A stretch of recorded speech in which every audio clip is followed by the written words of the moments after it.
In today's top lessons learned video, we're going to review last game week as well as the FA Cup fixtures and break down the key takeaway points to keep you ahead in FPL for the up and coming game week. Now, it's been absolute carnage in the FPL space over the last few days, so let's waste no time and jump straight into today's top lessons learned video.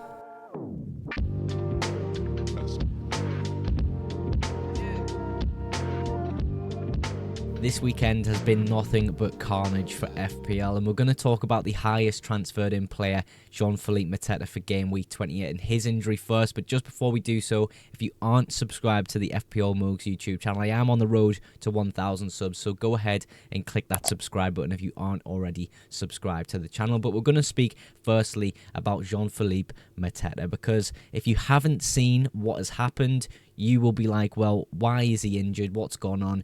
He has had the most dangerous tackle I've seen in a long time against him in the fixture against Millwall in the FA Cup.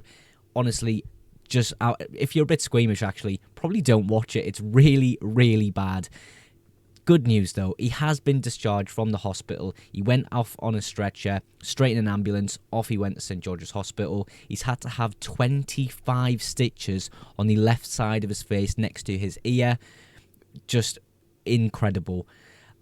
He has posted on social media saying he's feeling good. Crystal Palace has, of course, put this update, which is where I've got this text from, and it says JP is feeling well. So it's really great to hear that he's actually doing okay, because the challenge was just diabolical. But he is the highest transferred in player for game week 28. 200,000 managers have brought him in, and if I had to guess, I would say he's going to miss game week 28. I honestly don't know what the injury looks like or how bad or deep the stitches or the wound was for the stitches to be put in. I know nothing about it other than it was an awful challenge. If I had to guess, I would say he isn't going to play. I would say the only chance he has playing is if he wears a protective mask, but even still, 25 stitches, that's going to need time to heal. So my guess is Eddie Nketiah would step up and be Palace's forward, but I really don't know too much else than what we have currently about MATETA. We'll have to wait for what Glasner says, but yeah, if I had to guess, I would say MATETA misses out for game week 28. From injury to injury and also red cards, Newcastle have some new issues, and it's a real shame because they have their final coming up. Of course, I can laugh in my head because I'm a Sunderland fan, but still, it is a bit disappointing to see these players out for their club. Lewis Hall will start off with. He has missed the FA Cup fixture because of an ankle issue he picked up against Liverpool in their 2-0 defeat. Gordon, in the middle there, has received a red card, which puts him out of the final, and it really was the most stupid thing Anthony Gordon could have done. He wasn't going to win the ball shoulder to shoulder with, I believe, Veltman. He's just pushed him straight in the back of the head with two hands, very forceful. Definitely a red card. You just can't do that in football. So yeah, a bit of anger from Anthony Gordon, but red card showing, and he will be suspended for that final for Newcastle, which I don't think Newcastle fans are going to be very happy with him about. And, of course, Alexander Isak, one of the highest owned assets in FPL currently, got subbed off just before the end of the 90 minutes, and it looked like he kind of hobbled off the pitch. So maybe some precautions taken there, because we did see a little bit earlier in the week against Liverpool, he actually missed out on that fixture with an injury. Maybe it's going to be the case that he misses out in 28. We really don't know too much than the information we've been given currently, but it definitely isn't a good sign if you aren't playing against the best team in the league, and then you play a game in the FA Cup and then get subbed off before the full game has finished. And of course, if Isak had played the full game, Newcastle definitely could have went on to win that FA Cup fixture. So the Newcastle issues right now have come out of nowhere, and it just doesn't really look too great. Hopefully, for those who own Isak will be back for the Game Week 28 fixture, but again, we just don't know too much information on that. Lewis Hall is another one where it's kind of uncertain whether he will be featured in 28 or not, but missing out on the FA Cup, hopefully that just rests him up for the Premier League fixture. Matheus Cunha seen a red card in his FA Cup fixture, and of course that game was against Bournemouth. Milos Kerkez and Matheus Cunha got into a bit of a scuffle. Matheus Cunha has hit him, kicked him, and then also headbutted him as well. So a definite red. Going to be banned until the 4th of April. So for the second time this Premier League season, Matheus Cunha won't be able to play for Wolves. Their superstar player just isn't going to be around to play for them. That is such a bad thing for Matheus Cunha. He's got such a bad temper that he just can't hold these things in. He's letting down his team. This could massively impact sort of who gets relegated actually this season. Can I see Wolves picking up points if Matheus Cunha isn't in the squad? Yes, but if Matheus Cunha was in that squad, they would do a lot better. And for FPL, obviously, again, a lot of people have transferred this guy in. I personally was going to transfer him in this week or game week 29 when they face Southampton. 150,000 managers almost have transferred him in already. That transfer is now wasted because Matheus Cunha is definitely banned until the 5th of April. Now, a little bit less chaotic than the FA Cup fixtures. We're on to the Premier League with some of the talking points that we've seen in the previous game week. Of course, there was a big debate whether to captain Palmer, whether to captain Salah. Salah won. There wasn't many points in it, of course, with Salah only getting that assist and Palmer getting his clean sheet. Of course, Salah gets his clean sheet as well. But Palmer, what is going on with Cole Palmer?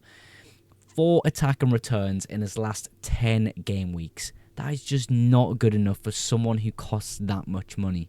Of course, we all wanted to hold him for Southampton and then again hold him for that Leicester at home fixture in 28. They were absolutely desperate to get Palmer a goal in that fixture. If you watch that game, you would see Chelsea players basically feeding him with a baby spoon just to get something in that fixture, and he comes away with nothing from 1.3 XG. It's a little bit upsetting if you really like watching Cole Palmer like me. I think he's such a great player. He's just having a bad spell. He really is. Hopefully in this Leicester game he can come away with something, but I definitely don't think I'll consider captaining him in this game week because Salah has that Southampton at home fixture, which I do think is a better fixture. The only thing in situation where I would captain Cole Palmer for the Leicester at home fixture is if I think Mo Salah will get heavily rotated in that game because of the Champions League fixtures around his Premier League game. If I really believe that's the case, I will captain Cole Palmer for that Leicester at home fixture in game week 28. Now, Bournemouth assets have been really popular in the last few weeks, and for good reason as well. They've been absolutely unbelievable this Premier League season. Before their defeat at Liverpool, they were on, I believe, a 10-game streak, which was unbeaten. Just incredible stuff from Iraola and Bournemouth. And Dango Ouattara is the player I want to bring up in this section because he has came off a little bit early in their game week 27 fixture against Brighton. Around the 76th minute, I believe he came off for Evan Nielsen. Of course, Evan Nielsen being out was the main reason that Dango Ouattara has been playing up front in that Bournemouth side. Now Evan Nielsen's back. He's starting to gain match fitness. It could be an issue in terms of Dango Ouattara's minutes going forward. We know Dango Ouattara is very versatile, plays many different positions for Bournemouth, but he has been their forward player for a good number of weeks now. Evan Nielsen, of course, started in the FA Cup fixture against Wolves. Dango Ouattara did get subbed on in this fixture and actually took a penalty in the end, and it was one of the coolest penalties I've seen in a long time. Kind of one step, bottom corner. Keeper didn't even expect it to go there. Unbelievable. If you haven't seen that, definitely go watch it. But yeah, for the future of FPL, Dango Ouattara could be a player you actually go ahead and sell. If Evan Nielsen is, well, we'll say preferred in that position, then Dango Ouattara, he definitely should be with the amount of money they've spent on him.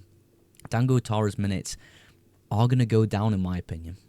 Now, using the news and lessons we've learned in today's video, I just want to show you how that impacts my squad for game week 28. I won't do too many transfers ahead just because my transfer plans video is tomorrow, and of course we're still waiting on a few FA Cup fixtures to finish off, just like the Man United and Fulham game, as well as the Forest game as well. So hopefully not a lot of chaos in them games that kind of puts people's teams completely useless, but we'll have a little look at my squad here. João Pedro makes his way onto the bench from last game week's fixture. He seemed really tired in his FA Cup fixture against Newcastle, so I may be expecting him to get a rest for the Fulham at-home fixture.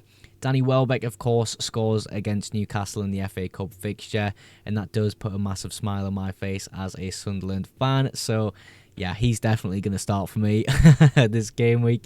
Dango Ouattara, of course, we have maybe some minute concerns with him, so I actually could potentially sell him this game week with my one free transfer. In terms of Milos Kerkez as well, Tottenham away from home, I do think it's a difficult fixture to go ahead and get a clean sheet. In terms of attack and returns, I do think there's a very good possibility that Milos Kerkez comes away with something, but I'm mostly backing on clean sheets, especially for this game week. So Marc Cucurella, of course, is in the squad for game week 28 with that Leicester at home fixture. Don't think there's really many other changes to speak about with my team, just the case that Dango Ouattara could be on the sell list this game week. Tomorrow's video is my transfer plans video, so make sure you tune in for that. And of course, for every outro, I always like to give you guys at home a massive thank you for supporting the FPL Mugs YouTube channel. If you did enjoy today's video, make sure you hit the like button. And if you aren't yet subscribed to the FPL Mugs YouTube channel, go ahead and click that subscribe button for future FPL content and of course, deadline streams. But that is absolutely everything for today's video. Thank you again so much for watching, and I will catch you in the next one. Bye for now.